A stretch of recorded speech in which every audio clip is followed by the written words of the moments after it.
नमस्कार,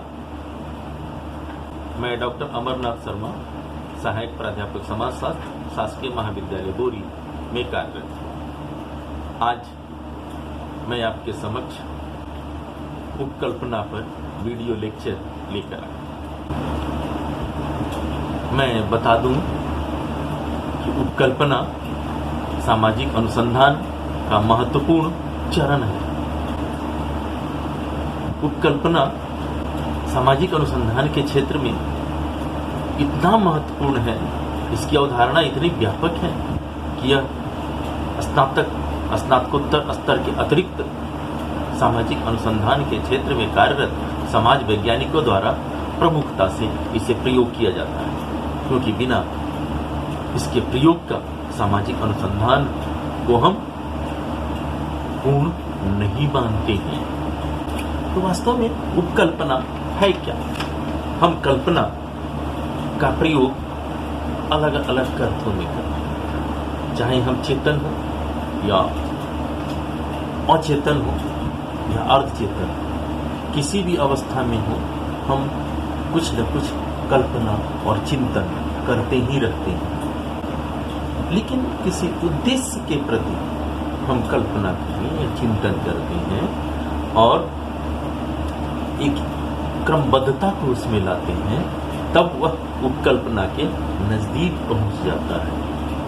अर्थात कल्पना में हम एक प्रस्ताव ला देते हैं, एक स्टेटमेंट दे देते हैं, तब वह उपकल्पना हो जाती है। लुंडबर्ग ने इसलिए कहा कि उपकल्पना का तात्पर्य यह एक सिद्धांत को देना है जिसकी सत्यता सिद्ध की जानी बाकी रहती है। किसी अनुसंधान का सिद्धांत हम पहले ही, निष्कर्ष हम पहले ही दे देते हैं, लेकिन उसकी सिद्धांत की जांच की जाती है, तब वह दी गई सिद्धांत की परिभाषा, जो स्टेटमेंट है, वह उपकल्पना के अंतर्गत आता है। इसकी व्यापकता को देखते हुए हम विद्वानों द्वारा दी गई विचारों से परिभाषाओं के संदर्भ में देखते हैं, उस पर हम विचार करने की कोशिश करते हैं। हमें देखते हैं कि बोगार्ड्स की परिभाषा, इन्होंने अपनी पुस्तक सोशियोलॉजी में कहा है कि परिकल्पना परीक्षित होने वाला प्रस्ताव, अर्थात एक ऐसा प्रस्ताव है जिसकी परीक्षण या टेस्ट की जानी बाकी रहती। अब दो बातें हमारे समक्ष आती कि एक प्रस्ताव का तात्पर्य कथन और परिकल्पना का तात्पर्य भी कथन। इन दोनों में अंतर क्या? अंतर के दरमियान हम ये देखते हैं कि प्रस्ताव में दो चरों के बीच संबंधों को हम देखते हैं, जबकि परिकल्पना में दो चरों के बीच हम उनकी जांच करके प्रमाणित करते हैं। दूसरी परिभाषा टाउनसेंड की है। इन्होंने अपनी पुस्तक इंट्रोडक्शन टू एक्सपेरिमेंटल मेथड में बताया है कि परिकल्पना अनुसंधान की समस्या के लिए सुझाया गया उत्तर है। अर्थात अनुसंधान की समस्या के लिए सुझाया गया उत्तर है। हम अनुसंधान करते हैं, लेकिन उसका उत्तर क्या आने वाला है उसको हम पहले ही बता देते हैं। तो पूर्व में यदि हम बता दिए तो यह उपकल्पना। कलिंगर ने भी फाउंडेशन ऑफ बिहेवियरल रिसर्च में बताया है कि दो अथवा दो से अधिक चरों के संबंधों का वक्तव्य है। दो या दो से अधिक चरों के संबंधों का वक्तव्य है। हीमैन ने मेथड ऑफ सोशियोलॉजिकल इंक्वायरी में बताया है कि परिकल्पना एक प्रारंभिक अनुमान है। तात्पर्य निकला कि परिकल्पना एक अनुमान है, परिकल्पना की पूर्व के एक विचार है, परिकल्पना जांचे जाने योग्य के पूर्व एक स्टेटमेंट है। इस तरह से हम ये देखते हैं कि निष्कर्ष की चीज को पहले ही बता देना परिकल्पना है, ताकि हमें जांच कर उसे हाँ या ना में परिभाषित किया जा सके। तो रिसर्च का एक आकार मिल जाता है, शोध के लिए एक रास्ता मिल जाता है, तो हमारा शोध आसान हो जाता है। तो वैज्ञानिक शोध के लिए उपकल्पना का स्थान महत्वपूर्ण हो जाता है। इस आधार पे हम यह कह सकते हैं कि उपकल्पना दो चरों के बीच का एक संबंध है। इसे समझें कि दो चरों के बीच संबंध किस प्रकार का है, तो हम यह कहते हैं कि पुरस्कार देने से सीखने की प्रक्रिया तीव्र हो जाती है। किसी संदर्भ में, किसी खेल में, किसी प्रतियोगिता में यदि हम पुरस्कार की व्यवस्था करते हैं तो खेल या प्रतियोगिता का महत्व बढ़ जाता है और उसमें सीखने की प्रक्रिया तीव्र हो जाती है। तो यहाँ दो चर हैं, एक पुरस्कार और दूसरा सीखना। और निष्कर्ष क्या निकला? तेज, कि जहाँ पुरस्कार की व्यवस्था रहती है वहाँ सीखने की प्रक्रिया तेज होती है और तेज होने से पुरस्कार मिलता है। ठीक उसी तरह हम ये देखें कि दो चरों के बीच जांचे जाने वाले कथनों परीक्षण, दो चरों का हम यहाँ परीक्षण भी करते हैं। सीखना और पुरस्कार दो चर हैं, दोनों को मापा जा सकता है। उपकल्पना विशिष्ट और सरल दोनों ही तरह के हो सकते हैं। उपरोक्त परिभाषाओं से यह निष्कर्ष निकालने में हमें सुविधा हो। अब इन परिभाषाओं के आधार पर, विवेचनाओं के आधार पर हम इनकी कुछ विशेषताओं का अवलोकन करें। एक उदाहरण, हम एक हाइपोथेसिस का एक स्टेटमेंट पहले से लेके चले और उस के क्रम में हम इन विशेषताओं को समझने की कोशिश करें। जैसे पुरुषों की तुलना में महिलाएं अधिक दयालु होती हैं, ये एक हाइपोथेसिस है, एक उपकल्पना। इसे हम समझने की कोशिश करें कि कल्पना की सारी विशेषताएं इस स्टेटमेंट में आ रहा है या नहीं। स्टेटमेंट को हम बोलते हैं यह सरल है। सरल इस मायने में कि इसमें कॉम्प्लेक्सिटी नहीं है, बहुत से चर इसमें समाहित नहीं, तो हम यहीं घूमते रह जाएंगे, निष्कर्ष की ओर हम नहीं पहुंचेंगे। स्टेटमेंट क्या है? पुरुषों की तुलना में महिलाएं अधिक दयालु। सरल स्टेटमेंट। सिद्धांतों से संबंधित उपकल्पना की दूसरी विशेषता। इसका तात्पर्य यह हुआ कि स्टेटमेंट जो बनना चाहिए वह सिद्धांत के नजदीक होना चाहिए, क्योंकि सिद्धांत और उपकल्पना में गहरा रिश्ता है। तो आज के दिन में जैसे मान लिया जाए कि आत्महत्या पर कोई हम रिसर्च करना चाहें तो दुर्खिम के सिद्धांत को समझना हमें रिसर्च के लिए एक सरल रास्ता दे सकता है।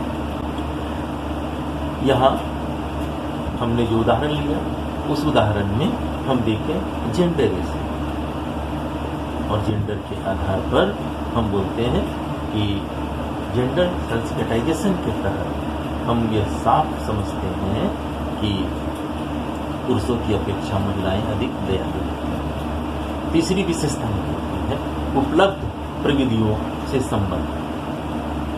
उपकल्पना का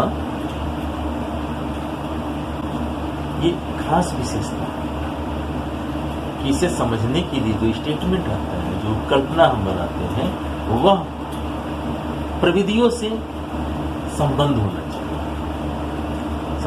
संबंधित, ताकि हम उसे कहीं न कहीं जांच सकें, स्टेप स्टेप पे जांच सकें। विशिष्टता, चौथी विशेषता, उपकल्पना सामान्य न होकर के विशिष्ट होनी चाहिए।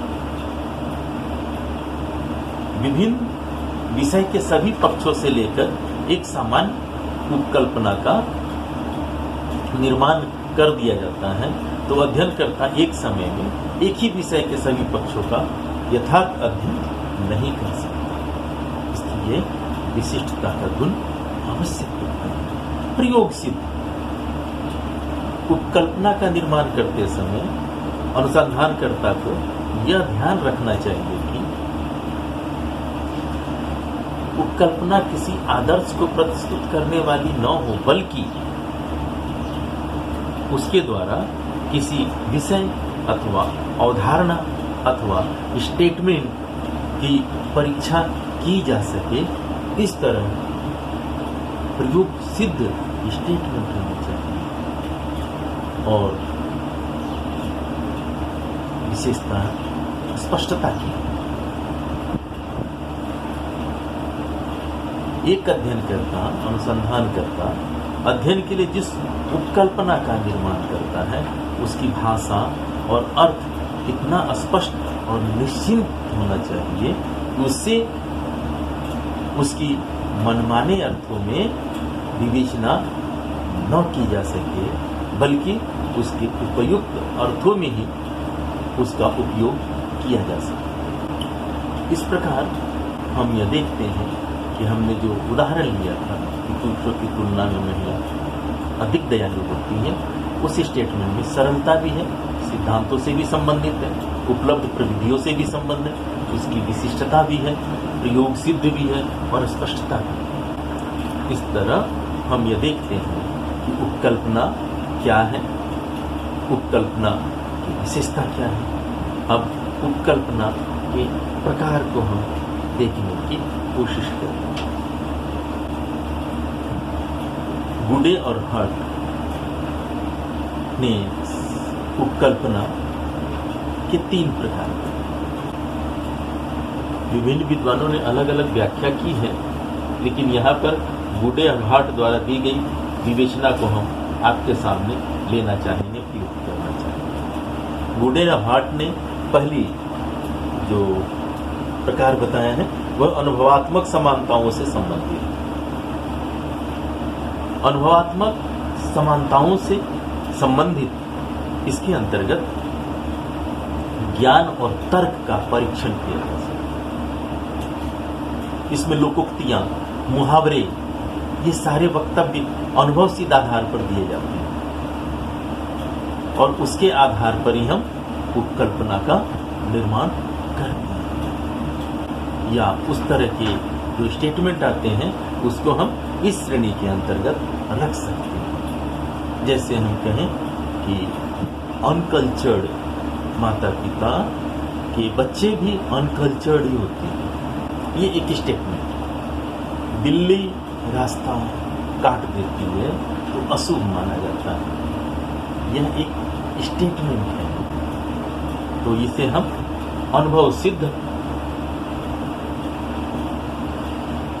समानताओं से संबंधित करके देखते हैं। दूसरी प्रकार जो है आदर्श प्रारूपों से संबंधित उपकल्पना है। इसमें हम उस उपकल्पना को लेते हैं जिनका उद्देश्य तर्कपूर्ण ढंग से विभिन्न कारकों के बीच पाए जाने वाले संबंधों को स्पष्ट करना होता है। ऐसी उपकल्पना का परीक्षण करने के लिए सर्वप्रथम संबंधित तथ्यों को एकत्रित किया जाता है, बाद में तथ्यों को तर्क पूर्ण के आदर्श मानकर सामान्य निष्कर्ष प्रस्तुत किए जाते हैं। वास्तव में अधिक जटिल अनुसंधान के क्षेत्र में पुनः शोध करने के लिए उपकरणों और समस्याओं का निर्माण करना इस प्रकार की उपकल्पना का महत्वपूर्ण कार्य है। गुडे और हर्ट ने जो तीसरे प्रकार बताए हैं वह विश्लेषणात्मक चरों से संबंधित उपकल्पना है। इस प्रकार के उपकल्पना में चरों की संख्या अधिक होती है। इसमें तार्किक विश्लेषण ही नहीं करना रहता है जो अब तक होता रहा है, बल्कि विभिन्न चरों के बीच पाए जाने वाले संबंधों को भी प्रदर्शित किया जाता है, उसे समझना होता है। इस श्रेणी की उपकल्पना का प्रयोग प्रयोगात्मक अनुसंधान में किया जाता है तथा एक चर का अन्य चरों के साथ सहसंबंध देखने का प्रयत्न किया जाता है। गुडे और हर्ट के अलावा और भी प्रकार हैं जिसे अन्य प्रकार के अंतर्गत हम रख सकते हैं और उसके अंतर्गत यहां 4 प्रकार को हम दर्शाना चाहते हैं। जैसे सकारात्मक कथनों से संबंधित उपकल्पना। सकारात्मक कथन यानी कि जो चर हैं उन चरों के बीच सदैव एक सकारात्मक कथन हो। जैसे पूर्व के उदाहरण को हम लें कि पुरुषों की अपेक्षा महिलाएं अधिक दयालु। इस स्टेटमेंट में सकारात्मक पक्ष दिखता है और इसका परीक्षण किया जा सकता है। इसमें 2 चर हैं और उस चर के परीक्षण के पश्चात समाज में उसके महत्व को दर्शाया जा सकता है, उसकी उपयोगिता साबित की जा सकती है। इस आधारों पर ऐसे बनने वाले स्टेटमेंट को हम सकारात्मक चरों से संबंधित उपकल्पना के अंतर्गत रखते हैं।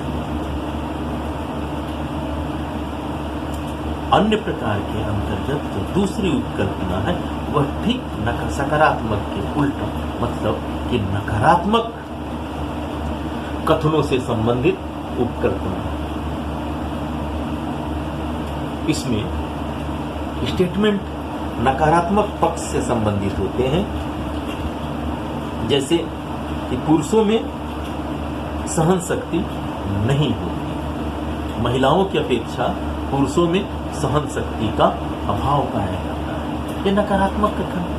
तो वैसे कथन से संबंधित जो उपकल्पना का निर्माण हम करते हैं वो नकारात्मक कथनों से संबंधित होता है। तीसरे तरह की जो उपकल्पना है उसे हम शून्य उपकल्पना या नल हाइपोथेसिस कहते हैं। इसमें सकारात्मक और नकारात्मक दोनों पक्षों का समावेश होता है, इसलिए हम इसे शून्य उपकल्पना कहते हैं। महिला और पुरुषों में धर्म के प्रति भावना में कोई अंतर नहीं होता।